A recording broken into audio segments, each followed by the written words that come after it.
Hello বন্ধু, আমার কথা হবে হাবজি গাবজি বলে নতুন একটা ট্রেলার এসেছে হইচইর তরফ থেকে। এই মুভিটা ডাইরেক্ট করেছে রাজ চক্রবর্তী এবং অ্যাক্টিং করেছে পরমব্রত শুভশ্রী। এবার এই মুভিটা আগের থেকে আরো বেশি কেন প্রমোট করা আমার শিওর, বিকজ আমি যে ট্রেলারটা দেখলাম বেশ আমার ইন্টারেস্টিং লাগলো। কনসেপ্টটা আমি বলবো না ইউনিক, বাট ভেরি রিয়েলিস্টিক। আর হচ্ছে প্রেজেন্ট ডেতে এই ধরনের ঘটনা কিন্তু ডেফিনেটলি ঘটে থাকে। এখানে দেখা হচ্ছে একটা প্যারেন্টস যারা হচ্ছে এখন যেটা হয়ে থাকে যে একটা নিউক্লিয়ার ফ্যামিলি, যেখানে মা বাবা এবং তার বাচ্চা থাকে।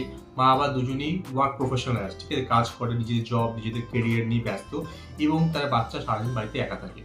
কখনো ওদের আই থিঙ্ক বাড়িতে কাজের লোকের কাছে রেখে দেয়, সেই বাচ্চা নিজে একা বসে থাকে, মাটিতে শুয়ে থাকে, বা আমার অপেক্ষায় সারাদিন কাটিয়ে দেয়। ঠিক আছে, সেই মানে কিরকম একটা মেন্টাল স্টেবিলিটি হতে পারে তুমি বুঝবে না। যেখানে একটা ফ্ল্যাটে তোমরা থাকো, যেখানে মা বাবা থাকে না, একটা বাচ্চা সারাদিন বাড়িতে একা, তো তার মেন্টাল প্রবলেম হবেই। ঠিক আছে, তো সেইখানে দাঁড়িয়ে ওরা কি করে, যে বাবাটা কি করে একটা ফোন কিনে দেয় বাচ্চাকে, যাতে ওরা গেম খেলতে পারে। এইবার এখনকার দিনে যেটা হচ্ছে পাবজি, দেন হচ্ছে আবার free fire and all those thing, সারাদিন বাচ্চারা গেম খেলতে ব্যস্ত থাকে। যেহেতু মা বাবাকে পায় না, বন্ধু বান্ধব নেই, কিছু নেই, তো ওর পুরো মন প্রাণ সবকিছু চলে যায়, সব ইন্টারেস্ট চলে যাচ্ছে গেমের ওপর। এবং বাচ্চাদের কাছে গেমটা একটা কিন্তু বড় বিষয়, এবং যেটা তুমি ওকে মানে অল টাইম অ্যাভেলেবেল দিয়েছো, বিকজ ওর বাড়িতে কেউ থাকে না, ওকে বাঁধার কেউ নেই, তো ওর পুরো ওইখানেই মন চলে যায়, কারণ অ্যাডিক্টেড হয়ে যায়।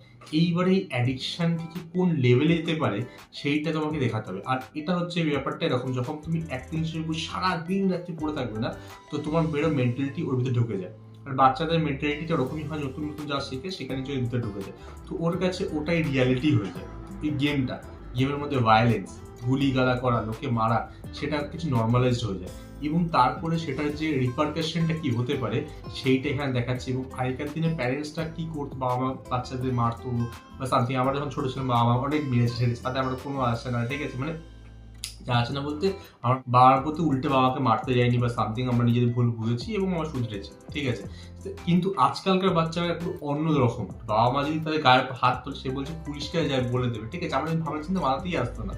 তো আজকালকার বাচ্চারা অন্য লেভেলে কাজ করে, তো সেই জায়গায় দাঁড়িয়ে প্যারেন্টস হওয়াটা কিন্তু আরো ডিফিকাল্ট, ঠিক আছে।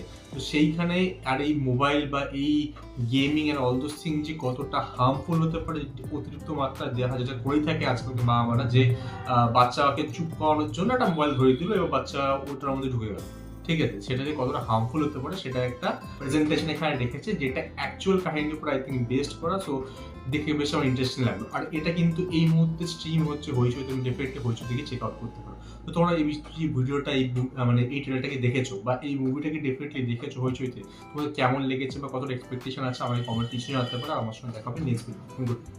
বাই।